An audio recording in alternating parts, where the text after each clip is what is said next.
Hello friend everyone. Online classes पर आप सभी लोगों का खैर मकदम। दोस्तों मैं आज आज फिर ये जो है मैंने आपसे प्रॉमिस किया था 50 MCQ डेली देने के लिए। मेरा जो है CRPC का पूरा सीरीज जो है कंप्लीट हो चुका है। अब मैं एविडेंस के पर आ चुका हूँ। एविडेंस के मैं आपको डेफिनेशन भी बता चुका हूँ। पूरे के डेफिनेशन आपको 1 से लेकर 4 तक पूरे के MCQ का डेफिनेशन आपको जो है पूरे बता चुका हूँ। अब जो है 5 से 55 का जो पार्ट है इस पर मैं आप चर्चा करूँगा। MCQ जो आने वाले बिहार PCJ एग्जाम अभी भी जो स्टैंड किए गए हैं, और खासकर जो बिहार की सूचना देना चाहता हूँ, जो व्यक्ति भी बिहार का जो है रजिस्ट्रेशन नहीं किया है वो रजिस्ट्रेशन कर ले, क्योंकि बिहार ने 31 तारीख तक जो है डेट बढ़ा चुका है। और उसके बाद में बिहार जुडिशरी में जो बहुत ही एक एग्जाम लगा बिहार जुडिशरी के लिए, तो उसके लिए आप जो है पूरी ताकत लगा दें। और उसके साथ साथ ये मैं आपको टॉट बताऊंगा, और उसके बाद में एडमिनिस्ट्रेटिव लॉ बताऊंगा, और ट्रस्ट बताऊंगा, और उसके बाद में स्पेसिफिक रिलीफ एक्ट बताऊंगा। जो छोटे छोटे माइनर एक्ट है उस पर भी मैं चर्चा करूंगा। तो ठीक है दोस्तों, मैं देखता हूँ तथ्यों की सुसंगत के विषय से संबंधित, यानी of the relevancy of fact. यानी पहला सवाल ये है, पहला सवाल कहता है कि केवल ऐसे तथ्य को ही साक्ष्य अधिनियम द्वारा सुसंगत माना जाता है जिन्हें साक्ष्य अधिनियम की निम्नलिखित धाराओं में शामिल किया गया है।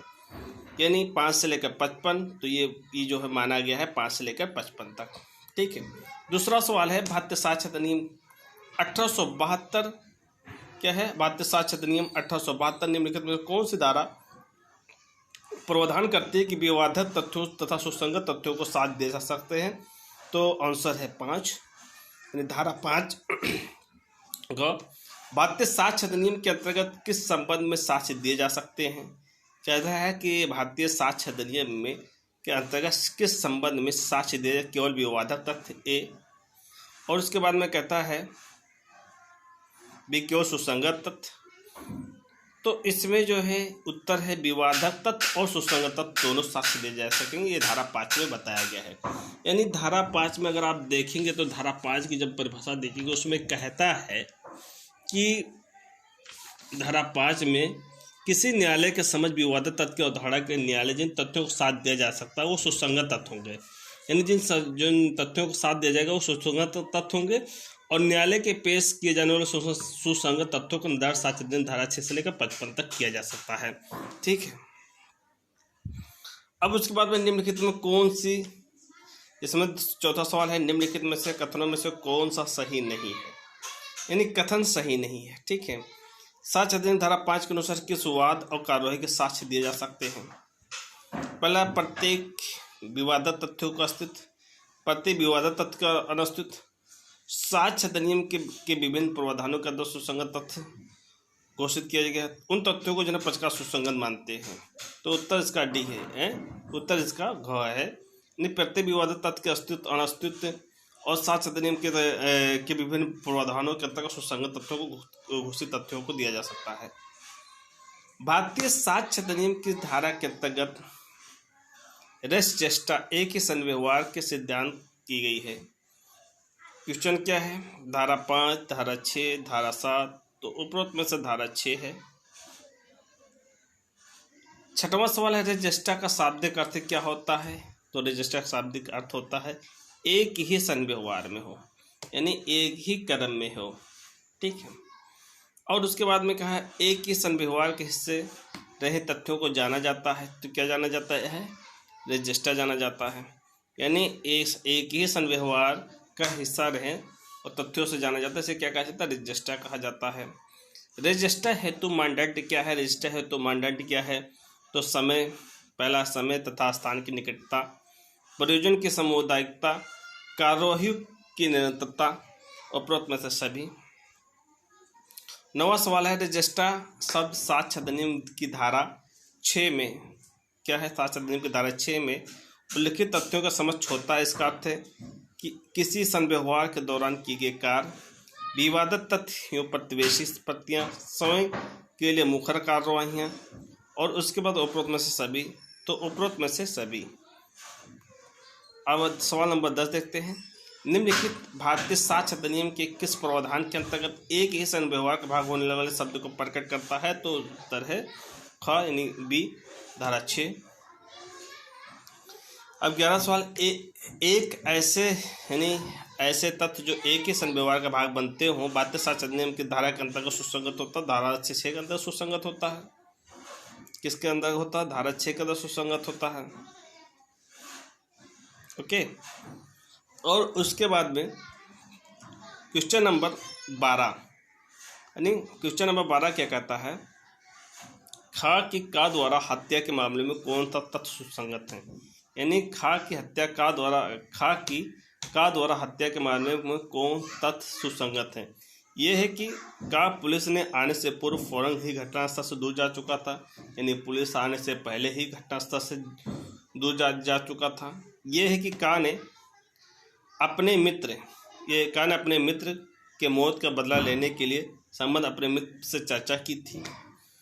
यह है कि खा की हत्या के तुरंत बाद का एक चाकू के साथ भागते हुए देखा गया था।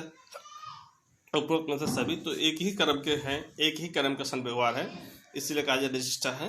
ये धारा 6 के अंतर्गत आते हैं। उपरोक्त में सभी ऐसे तथ्य जो यदि विवादक नहीं है फिर भी विवादक तथ्य इस प्रकार जुड़ा है कि एक ही सन व्यवहार का भाग बनते हैं, चाहे वो एक ही समय तथा स्थान से उत्पन्न हुए अथवा न हुए हों।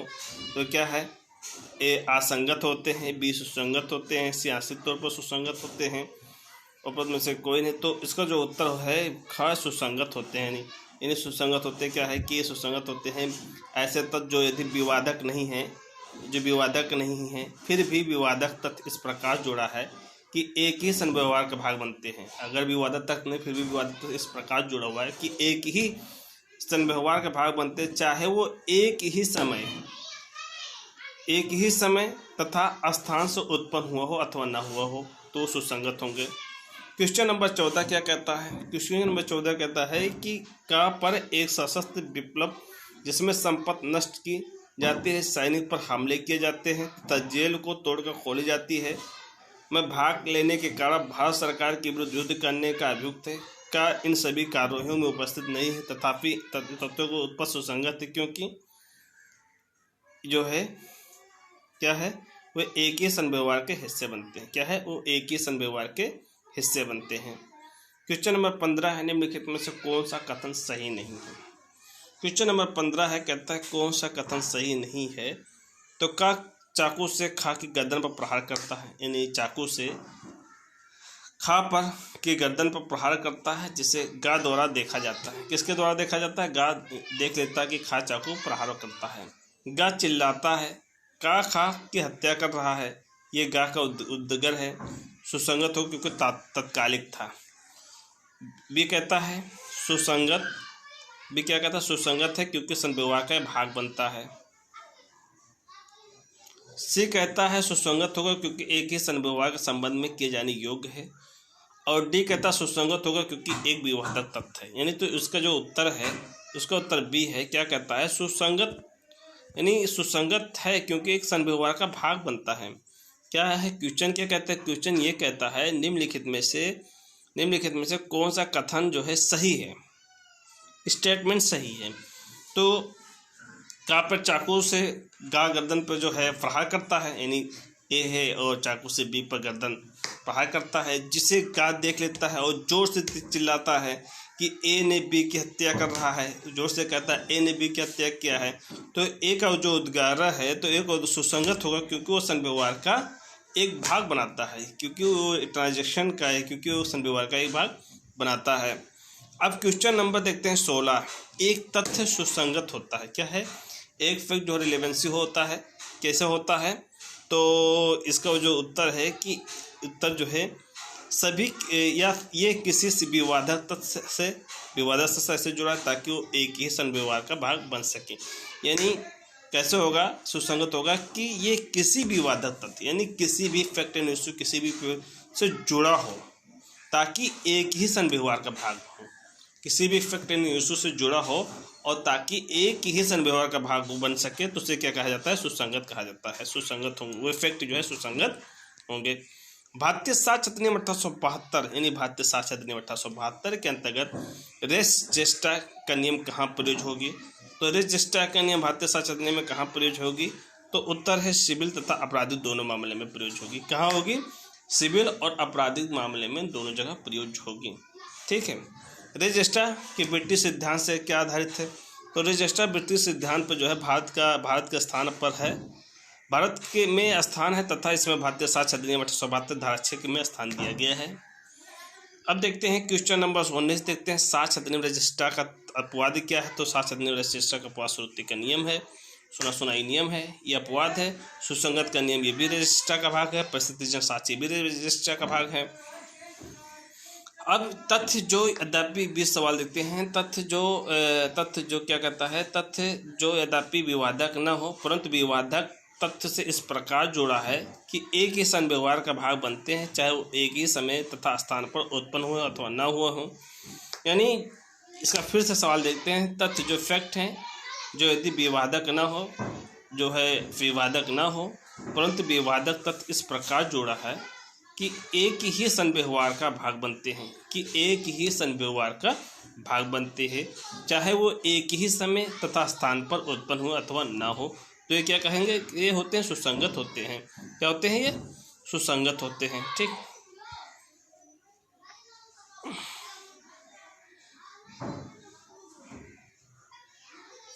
अब क्वेश्चन देखते हैं। का पर खा यानी ए पर बी की पीट कर हत्या करने का आरोप है। ए पर बी की पीट कर हत्या करने का आरोप है। निम्न से कौन सा एक गैर साक्ष्य नहीं है? पिटाई के समय ए बी के आसपास खड़े लोगों को द्वारा कुछ कहा गया हो। इसमें कहता है ए बी की हत्या करने के आशय रहा हो। बी भूमि पर ए तथा बी मध्य हुए संघर्ष का चिन्ह हो। ए एक दुष्कृत आदमी हो। तो इसका उत्तर है ए एक दुष्कृत आदमी हो। इसका सवाल क्या है कि ए बी पर पीट कर हत्या करने का आरोप है। निम्न में से कौन सा गैर साक्ष्य नहीं है? तो ये सभी साक्ष्य जो है क्या होंगे? गैर होंगे। यानी पिटाई के समय ए बी पर आसपास खड़े लोगों को द्वारा जो कुछ भी कहा गया है वो भी क्या गैर होंगे। ए की बी की हत्या करने का आशय रहा हो, यह भी गैर होगा।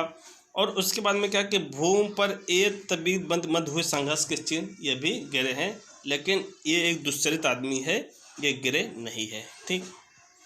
निम्नलिखित में से किस मामले में श्रुति साक्ष्य ग्रह नहीं होता? यानी कौन से मामले में जो है सुना सुनाई साक्ष्य जो है ग्रह नहीं होता है? यानी उसके बाद में उत्तर देखिए। ए जो है संधियों में व्यक्त विशेषज्ञ के कथन यदि लेखक पर मर चुका हो अथवा खोजा न जा चुका हो। बी जहाँ चश्मदीद साक्षी न तथ्यों किसी अन्य व्यक्ति से बताया हो उस व्यक्ति का कथन हो। यदि कथन मृतक का हो जब उसकी मौत के कारण से जुड़ा हो।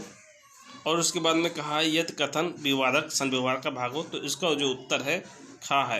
यानी खा कहता है जब जहाँ चश्मदीद साक्षी ने तथ्यों से किसी अन्य व्यक्ति से बताया हो उस व्यक्ति का कथन हो। ठीक है। साक्ष्य अधिनियम की धारा 7 यानी जो साक्ष्य है साक्ष्य अधिनियम की धारा 7 में निम्न से किसे शामिल नहीं करता है? तो क्या है? प्रयोजन को जो है शामिल नहीं करता है, प्रसंग को शामिल करता है, हेतु को शामिल करता है, परिणाम को भी शामिल करता है, लेकिन प्रयोजन को शामिल नहीं करता है धारा 7 में। 24 सवाल देखते हैं। 24वां सवाल कहता है कि का पर दंगे के लिए विचारण किया गया। क्या है? का पे दंगे के लिए विचारण किया गया, उसका भीड़ मुखिया के रूप में नियुक्त करना साबित हो चुका। भीड़ का शोर सुसंगत क्योंकि अब यह है क्या कहता है? इनका संबंध साझा उद्देश्य के संदर्भ में षड्यंत्रकारी द्वारा कहे गए अथवा किए गए कार्यों से है। बी कहता है संव्यवहार की प्रकृति का स्पष्टीकरण है। सी कहता है हेतुक अथवा तैयारी के स्पष्ट करने वाला है। डी कहता है प्रसंग हेतु अथवा परिणाम अथवा तथ्यों का स्पष्ट करने वाला है। तो जो इसका उत्तर है डी है। यानी प्रसंग हेतु अथवा परिणाम अथवा तथ्यों का स्पष्ट करने वाला है। फिर से क्वेश्चन देखते क्या कहता है। क्वेश्चन ये कहता है कि क्वेश्चन कहता है का पर दंगे के लिए यानी का पर दंगे के लिए क्या ट्रायल किया जाता है किया गया और उसका एक भीड़ के मुखिया के रूप में क्या करता है? रिप्रेजेंट करता है और वो साबित हो चुका है। भीड़ में रिप्रेजेंट करता है वो साबित हो चुका है। भीड़ का शोर में सुसंगत है, भीड़ में जो शोर चिल्लाता है उसे क्या है, सुसंगत, क्योंकि इसमें क्या है, प्रसंग है, मोटिव है और उसके बाद में प्रसंग, हेतु अथवा परिणाम और तथ्यों को स्पष्ट करने वाला है। ठीक है, ये जो है 3 चीज़ इसमें शामिल हैं। अब क्वेश्चन नंबर 25 क्या कहता है? 25 कहता है निम्नलिखित में से कौन सा कथन सही नहीं है, कौन सा कथन सही है? निम्नलिखित में से कौन सा कथन सही है? का द्वारा खा की हत्या के एक विचारण घटना के स्थल अथवा उसके समीप की भूमि पर संघर्ष से उत्पन्न चिन्ह, ऐसा तथ्य क्या है? एक ही सन व्यवहार का भाग है, सुसंगत तथ्यों को स्पष्ट करने अथवा उसके परिचित करने वाले आवश्यक है। उसके बाद में क्या कहा सी क्या कहता है? मस्तिष्क अथवा शारीरिक अवस्था में मौजूदगी दर्शाता है। प्रसंग के मामले में विवादक तथ्य हेतु दर्शाता है। तो उत्तर इसका है जो प्रसंग मामले में जो है विवादक तथ्य हेतु अथवा परिणाम जो है वो दर्शाता है। ये होता है क्वेश्चन नंबर, ये सही क्वेश्चन है, ये सही है, यानी डी इसका सही है। अब देखते हैं प्रश्न ये है कि क्या का ने खा की एक संघर्ष के दौरान क्या है, क्या का ने खा एक संघर्ष के दौरान हत्या की, यानी का ने खा के एक संघर्ष के दौरान क्या की, हत्या की। घटना स्थल पर संघर्ष से उत्पन्न भूमि पर चिन्ह भारतीय साक्ष्य अधिनियम निम्नलिखित में किस धारा के अंतर्गत सुसंगत हो? तो धारा 7 के अंतर्गत सुसंगत होगा। क्वेश्चन नंबर 27 है हेतु तैयारी तथा पूर्व अथवा पश्चात का आचरण भारतीय साक्ष्य अधिनियम 1872 में किस धारा के अंतर्गत आता है? तो भारतीय साक्ष्य अधिनियम की धारा 8 के अंतर्गत आता है। यानी क्या आता है, हेतु तैयारी और पूर्व अथवा पश्चात का आचरण भारतीय साक्ष्य अधिनियम की धारा 8 के तहत परिभाषित किया गया है। 28 देखते हैं निम्नलिखित में से कौन सा भारतीय साक्ष्य अधिनियम 1872 की धारा 8 सुसंगत हेतु शामिल नहीं होते हैं? क्या नहीं शामिल होते हैं? आ से शामिल नहीं होते हैं। हेतु तैयारी आचरण जो है धारा 8 के तहत आते हैं। का पर खा को पोटेशियम सल्फाइड, यानी का पर खा को पोटेशियम सल्फाइड खिलाकर हत्या करने का विचार किया गया। यानी का पर खा को पोटेशियम साइनाइड खिलाकर हत्या करने का विचार किया गया। ये तथ्य है कि का ने खा की हत्या ठीक पहले पोटेशियम साइनाइड खरीदा था। ये किस धारा के अंतर्गत जो है सुसंगत है? तो धारा 8 के तहत जो है सुसंगत है। किसके तहत सुसंगत है? तो धारा 8 के तहत जो है सुसंगत है। और उसके बाद में क्वेश्चन नंबर 30 देखते हैं भारतीय साक्ष्य अधिनियम के धारा 8 के अंतर्गत आचरण सुसंगत होने जो है आचरण के सुसंगत होने हेतु इसे क्या कहा जाता है? पूर्ववर्ती आवश्यक है, पश्चातवर्ती आवश्यक है या पश्चातवर्ती से पूर्ववर्ती आवश्यक है। तो यानी जो है पश्चातवर्ती अथवा पूर्ववर्ती हो सकता है। क्वेश्चन नंबर सी ये सही है। अब देखते हैं एक प्रश्न ये है कि का की हत्या बड़ासांग के पश्चात की गई है। 31 का देखते हैं। ये तथ्य है कि पूर्वादि किए बिना उसने कहा उसके साथ बड़ासांग किया गया है। क्या ये सुसंगत आचरण है? एक सुसंगत आचरण है। बी कहता है एक सारभूत साक्ष्य के रूप में सुसंगत है। सी कहता है एक पूरक साक्ष्य के रूप में सुसंगत है। इसका जो उत्तर है भारतीय साक्ष्य अधिनियम के धारा 32(1) और धारा 157 के अंतर्गत सुसंगत हो सकता है और अन्यथा सुसंगत नहीं होगा। निम्नलिखित में से क्या भारतीय साक्ष्य अधिनियम की धारा 8 के अंतर्गत साक्ष्य सुसंगत नहीं होगा? यानी निम्नलिखित में से क्या भारतीय साक्ष्य अधिनियम 1872 की धारा 8 के अंतर्गत साक्ष्य में सुसंगत नहीं होगा? ए आरोपित अपराध हेतु की मौजूदगी का साक्ष्य। बी किसी स्थान का साक्ष्य जो किसी आचरण से संबंध हो। सी कहता है कि किसी कथन का साक्ष्य जो किसी ऐसे व्यक्ति के आचरण को प्रेरित तथा प्रभावित करता हो जिसका आचरण अन्यथा तौर पर सुसंगत हो। डी कहता है बिना कोई परिवाद ये डकैती के कार्य कथन का साक्ष्य। तो जो इसका उत्तर है डी है, बिना कोई परिवाद किए डकैती का कार्य का कथन ये साक्ष्य है। अब क्वेश्चन नंबर 33 देखते हैं। क्वेश्चन नंबर 33 क्या कहता है कि खा की हत्या का अभियुक्त है, निम्न में से क्या एक सुसंगत तथ्य होगा। इसका सुसंगत तथ्य होगा, एक मुकद्दर के साथ का को मैदान में जाना था। घटना की कुछ क्षण पूर्व का कथन को अपने आप पिता को मौत का बदला लेगा। गांव में पुलिस आने से पहले का फरार होना था। तो उपरोक्त में से सभी। अब उसके बाद में निम्नलिखित में से किस तथ्य के पर सुसंगत नियमों पर भारतीय साक्ष्य अधिनियम की धारा 8 के अंतर्गत चर्चा हेतु है। तो धारा 8 अधिनियम की चर्चा जो है हेतु तैयारी पूर्ववर्ती अथवा पश्चातवर्ती आचरण उपरोक्त में सभी। क्वेश्चन नंबर 35, निम्न में से कौन सा कथन सही है। तो का पर खा की हत्या विचार हेतु किया गया है, इस तथ्य पर साक्ष्य मौजूद है कि बी ने का पर जो है अपमान लेख क्या है, अपमान लेख लिखने हेतु अभियोजन किया था। का दोषित हुआ तथा उससे सजा हुई। तो ये निर्णय क्या है, यानी का द्वारा खा की हत्या का निश्चय सबूत है क्योंकि वो लोकलक्षी निर्णय है। यानी का द्वारा खा की हत्या का निश्चय सबूत है क्योंकि वो ये लोकलक्षी निर्णय है। बी कहता है सुसंगत किंतु निश्चायक सबूत नहीं है क्योंकि ये सार्वजनिक प्रकृति के मामले में संबंधित हो जो जांच हेतु सुसंगत है।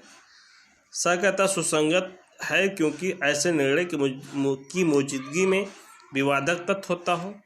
डी कहता धारा 8 के अंतर्गत सुसंगत है क्योंकि ये खा की हत्या हेतु दर्शाता है। तो जो इसका उत्तर है खा, यानी धारा 8 के अंतर्गत जो है सुसंगत है क्योंकि ये खा की हत्या के हेतु दर्शाता है। प्रश्न ये है कि ए बी का 10,000 रुपये का ऋणी है, यानी ए बी 10,000 रुपये का क्या है, कर्जदार है। ये तथ्य है कि ए ने सी से धन उधार देने को कहा था। ये फैक्ट है कि ए ने जो है सी से धन उधार देने को कहा था और डी ने ए की मौजूदगी में, डी ने ए के पर्जेस में तथा सुनवाई में कहा कि मैं तुम्हें ए पर भरोसा न करने की सलाह देता हूँ। यानी जो है डी ने ए से कहा और उसके पर्जेस में कहा तथा सुनवाई में कहा कि मैं तुम्हें ए पर भरोसा न करने की सलाह देता हूँ क्योंकि बी 10,000 रुपये का कर्ज है और यह है कि ए का कोई उत्तर दिए बिना कहाँ चला गया, ये चला गया, कहाँ से चला गया। तो क्या होगा, सुसंगत है तथ्य। क्या होगा, ये सुसंगत तथ्य है। ओके, क्या होगा, ये सुसंगत तथ्य होगा। अब क्वेश्चन नंबर 37 देखते हैं। क्वेश्चन नंबर 37 क्या है, अभियुक्त व्यक्ति की पहचान का संबंध भारतीय साक्ष्य अधिनियम के निम्न से किस धारा में है। तो धारा 9 में है। किस धारा में है, धारा 9 में है। का पर खा निकृष्ट आचरण का लाछन लगाते हुए अपमान लेख हेतु वाद प्रस्तुत करता है। निकृष्ट आचरण का लाछन लगाते हुए अपमान लेख हेतु वाद प्रस्तुत करता है। खा इस बात की पुष्टि करता है कि अपमान लेख का मामला सही है और अपमान लेख के प्रकाशन के समय पर पक्षकारों की स्थिति के संबंध सुसंगत हो सकते हैं। उत्तर है ए विवादास्पद तथ्य हेतु का गठन करने हेतु, बी विवादास्पद द्वारा प्रभावित आचरण के रूप में, सी विवादास्पद तथ्य के परिचय के रूप में, डी विवादास्पद तथ्य की तैयारी के रूप में। जो इसका उत्तर है ग है विवादक तथ्य के परिचय के रूप में। क्या है, विवादक तथ्य के परिचय के रूप में। शिनाख्त परेड होती है, क्या है शिनाख्त परेड क्या होती है। तो शिनाख्त परेड जो है एक संपोषक साक्ष्य होती है। क्या होती है, संपोषक साक्ष्य होती है शिनाख्त परेड। अब उसके बाद में क्या कहता है, 40 देखते हैं। किसी शिनाख्त परेड में निष्पक्षता का सटीकता को सुनिश्चित करने हेतु क्या आवश्यकता होती है। तो है समान सामाजिक हैसियत वाले लोगों को परेड कराया जाना। बी है संदिग्ध के साथ समान अथवा मिलते जुलते शारीरिक स्वरूप वाले लोगों को परेड कराया जाना। सी है परेड सभी साथियों को एक साथ उपस्थिति में की जानी चाहिए। तो उत्तर है इसका बी।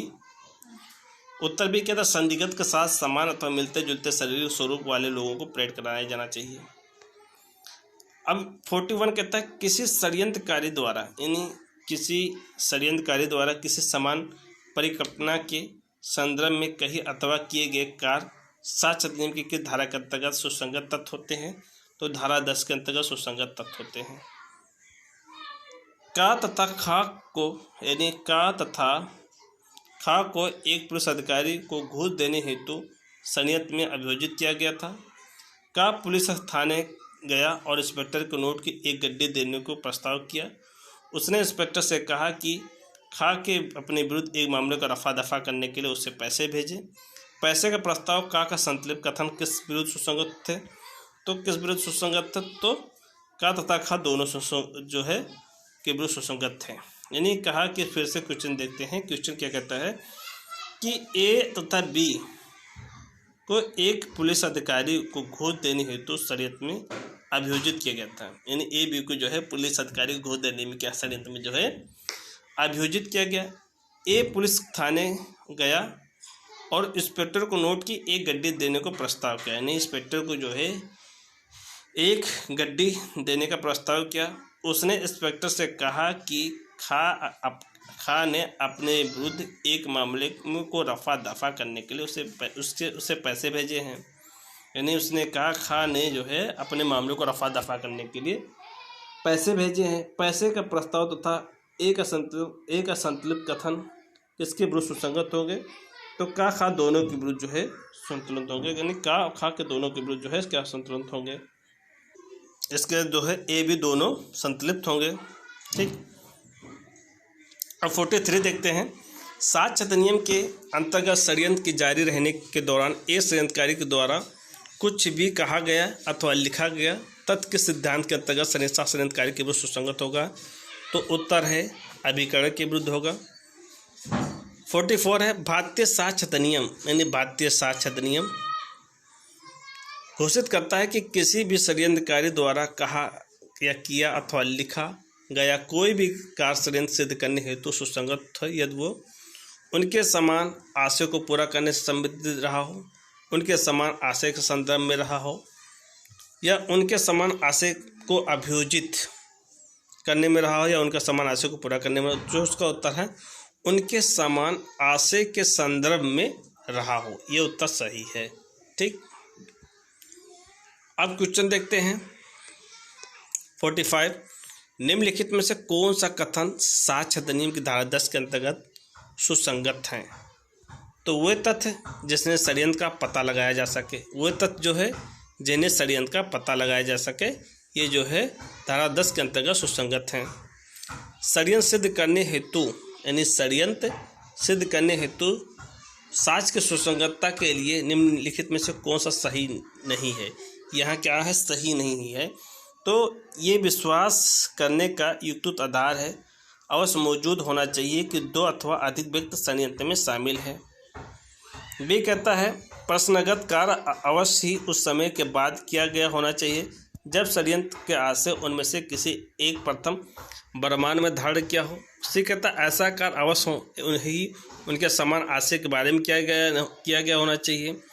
डी कहता है कि ये दूसरे हक के में प्रयुक्त किया जा सकता अथवा यह प्रदर्शित करने हेतु किसी षड्यंत्र का पक्षकार नहीं था। उपरोक्त में से जो है उत्तर है जो डी है ये सही नहीं और अन्य सभी सही है। यानी अन्य सभी सही क्या कहता है? षड्यंत्र सिद्ध करने हेतु साक्ष्य सुसंगत के लिए निम्न में कौन सा कथन सही नहीं? डी सही नहीं और बाकी सब सही है। यानी ये विश्वास करने के युक्त आधार है अवश्य मौजूद होना चाहिए कि दो या दो से अधिक व्यक्ति षड्यंत्र में शामिल हो। प्रसंगत कार्य अवश्य उस समय के बाद किया गया होना चाहिए जब षड्यंत्र कार्य करने का आशय उनमें से किसी एक प्रथम बार मन में धारण किया हो। ऐसा कार्य अवश्य ही उनके समान आशय के बारे में किया गया होना चाहिए। और डी ये गलत है। डी कहता है कि एक दूसरे या दूसरे हक के प्रयुक्त किया जा सकता अथवा ये प्रदर्शित करने हेतु ऐसा व्यक्ति किया षड्यंत्र के पक्षकार नहीं है, तो गलत है। अब ये क्वेश्चन 47 कहता है कि तथ्य जो अन्यथा सुसंगत ना हो, क्या है? तथ्य जो अन्यथा सुसंगत ना हो, सुसंगत हो जाते हैं। जो तथ्य वो अन्यथा सुसंगत नहीं भी हुए फिर भी सुसंगत हो जाते हैं यदि वे किसी विवादित तथ्य अथवा सुसंगत तथ्य को अत्यंत अधिसंभाव या अनधिसंभाव बनाते हैं। ये तो किस में है? तो 7 अधिनियम की धारा 11 के दिन सुसंगत होते हैं। किसके दिन होते हैं? धारा 11 के दिन सुसंगत होते हैं। वे तथ्य जो अन्यथा सुसंगत नहीं हैं, सुसंगत हैं यदि वे किसी विवादित तथ्य या सुसंगत तथ्य से असंगत है। भारतीय साक्ष्य अधिनियम की धारा में परिभाषित किया गया, तो धारा 11 में बताया गया है। किस सेक्शन में बताया गया? धारा 11 में बताया गया है। भारतीय साक्ष्य अधिनियम में निम्नलिखित में से कौन सी धारा अन्यत्र उपस्थित का विवाह के संबंध में प्रावधान करती है? उत्तर है धारा 11।